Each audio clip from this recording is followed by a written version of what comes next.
G'day, gang. I want to talk today about intimacy in stories. I think this is a really, really important topic, and I think it's something that we kind of we don't give enough energy and thought into as just people who enjoy a vast variety of art and entertainment. I think when you see intimacy in stories, it's just kind of assumed that it gets built on and established early on, or falls off and then comes back into play, and we don't really think about these elements and how significant they are. I think it's easy to overlook the fact that these little pieces are little cookie crumbs that get sort of spread across the trail as characters walk together, just the same way that a mystery writer plants their little clues throughout the story, which is the same, I think, in the way in which that you should do everything as a storyteller, is by foreshadowing, leaving hints, leaving clues, seeding stuff, establishing stuff, just showing this sort of stuff happening along the way, showing the intimacy building, showing that it's tense. Character relationships, I think, are some of the most essential pieces of information. And I know this is a topic that a lot of people will kind of think that intimacy means a certain thing. But I think that, well, at least for me, in stories, there is a lot of intimacy in little moments as well.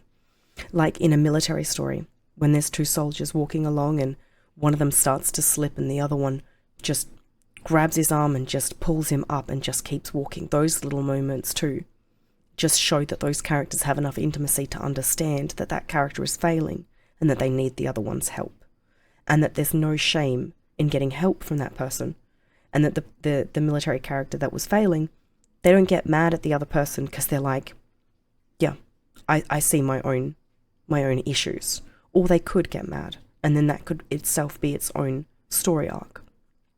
But those things don't happen without the intimate understanding of each other. Like those little moments, intimacy isn't just romance. It isn't just building tension. It isn't just a love triangle. It isn't stuff like only that. Intimacy is about the understanding that we have about each other, and it's about how we respond to that. So I think this is one of the easiest topics, one of the easiest themes that writers or any storyteller, even a painter, can make feel very uncomfortable very easily.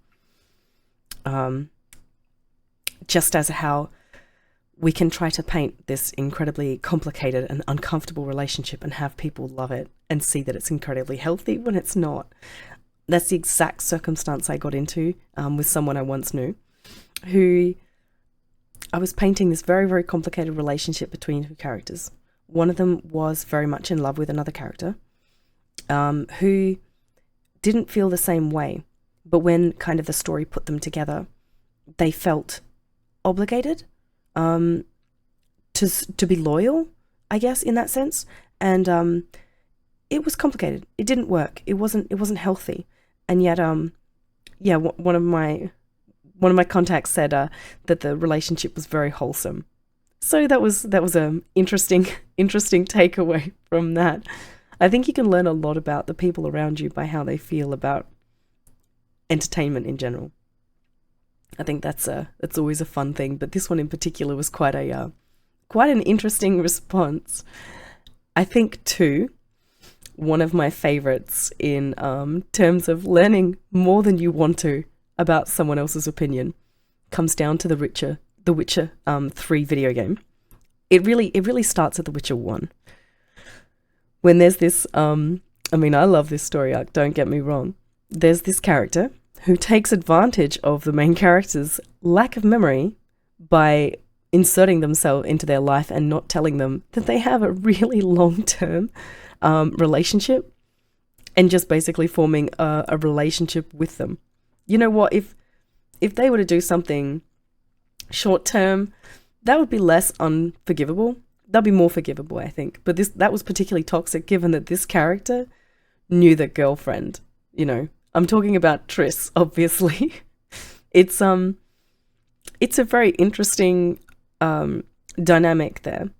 And I think what's more interesting is that a lot of people come away thinking that she's a really, really gentle and like kind character, but that act just makes her so insidious and completely reshapes her character. And a lot of people don't want to kind of view that for what it is.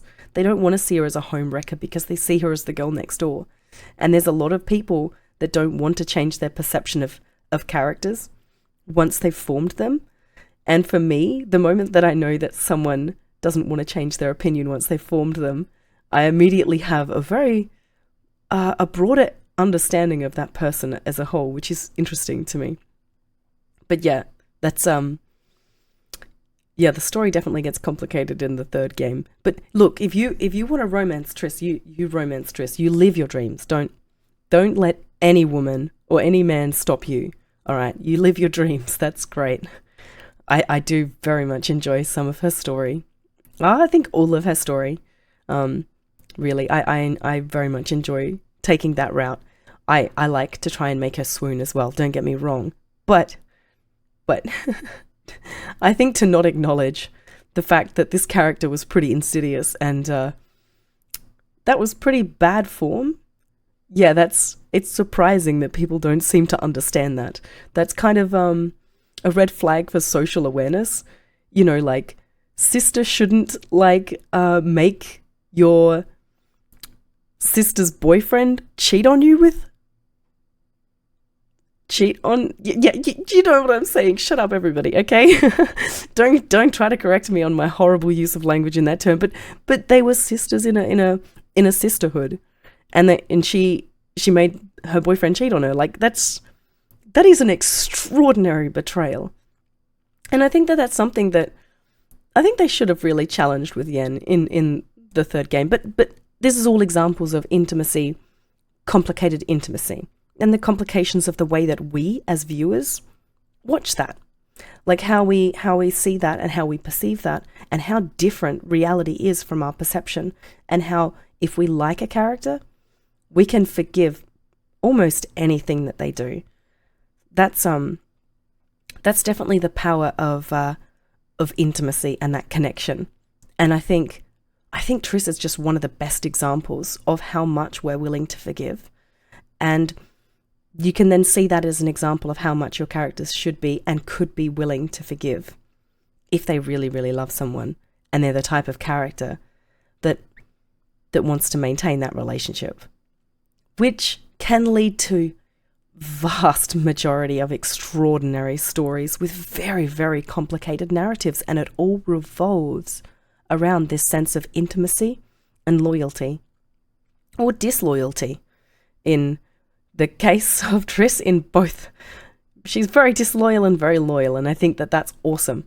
I genuinely think complicated characters are the best, and I think that you should always enjoy the shades of grey, works in shades of grey, and you should always try to write works in shades of grey rather than going for black and white. I think black and white, well, I shouldn't say always, there are black and white works can be very good where there's just a polar example of what is overtly wrong.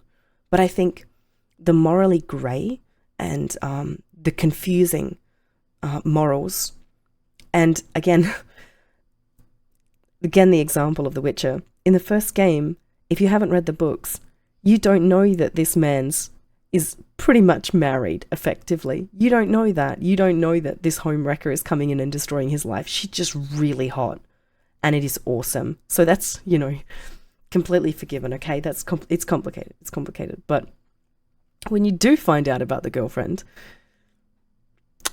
I think it should change your perception of Triss. I think so. But that's one person's opinion. And I'm very, very interested in this because I think there are a lot of people with polarizing views on this particular topic in general.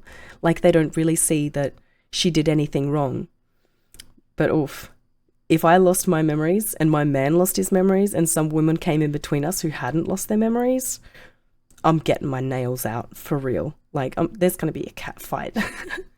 Like, it's going to get bloody because that's horrific. And I think that there are a lot of people that if you actually put yourself into those shoes, you would definitely understand where they're coming from.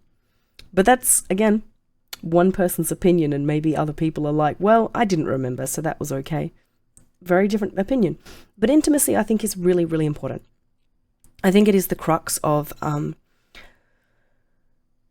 the way in which that the characters perceive the world, ultimately. Because the way that characters grow together is the way that they are shaped and changed by each other. It's so profoundly significant that it changes everything about who they are. Intimacy, I think, is the ultimate in character growth or regression. I think there's just so many layers to this topic that this video is never going to cover it, which is why I got intimidated and definitely talked about The Witcher for a while. But I'd like to see if other people, if viewers, all of you, want me to talk on this topic more, because it's just massive topic. Character relationships are just, it is a huge topic.